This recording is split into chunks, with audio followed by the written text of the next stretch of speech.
Hey, Sean, I wanted to give my tips on how to make good drone footage great, and the few things that can really make drone footage that next level, and a couple common mistakes that ruin drone footage and make it unusable. But before we can talk about how to fly a little better, we have to talk about safety.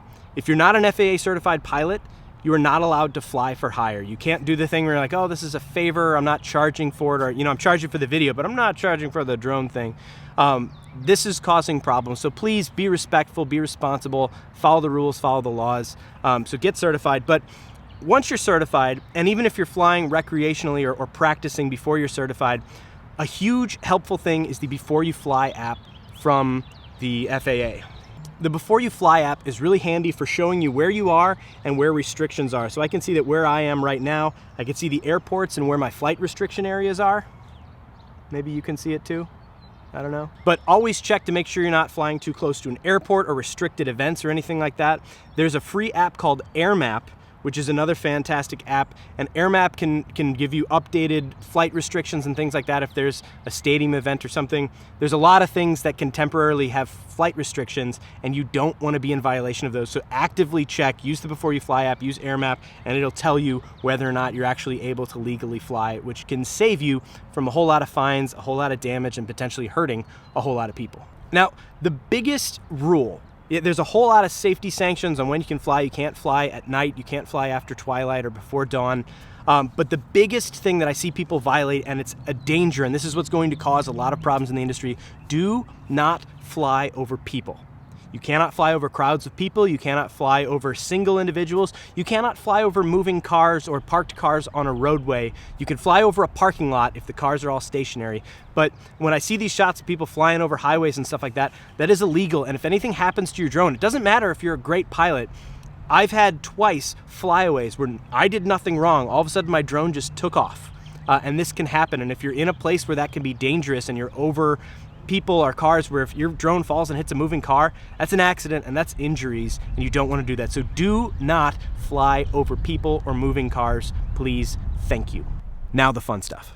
So before you fly, if you want to get really smooth footage, come into your app and you need to change your EXP settings. So to change your EXP settings, you want to click on your main controller settings, come down to advanced settings, and EXP. And what EXP does is you can see you can adjust how sensitive your sticks are. So if it's a perfect linear line, if you move your stick a little bit, you can see, whoops, where you at? You can see that by moving a little bit, you get that much motion. If you smooth this out, you get a lot more latitude to gently move before it makes a huge difference, and then it'll move a lot once you really push up on it. But by doing that, that's how you get really, really smooth motion. And instead of tapping the stick and then it suddenly jerks your drone left or right, it gives you this really smooth control to ease in and out of turns and in and out of motion. And that's what makes a huge difference in making cinematic footage. So come into your EXP settings and change that. And then you can also come down to your gimbal settings. And if you come to your advanced settings, you can adjust the pitch speed, which is how fast it'll move. I have mine move pretty slowly, so that way I'm never sort of spinning it up or down too fast. And then your gimbal pitch smoothness means that after you stop rotating the dial, it'll sort of naturally come to a stop on its own and ease down instead of just coming to a sudden jerky stop in the air. So once you've done your safety checks, you've examined your drone, the sky, the ground, and decided to take off, the first thing to making a good move is picking a move in your head and sticking with it.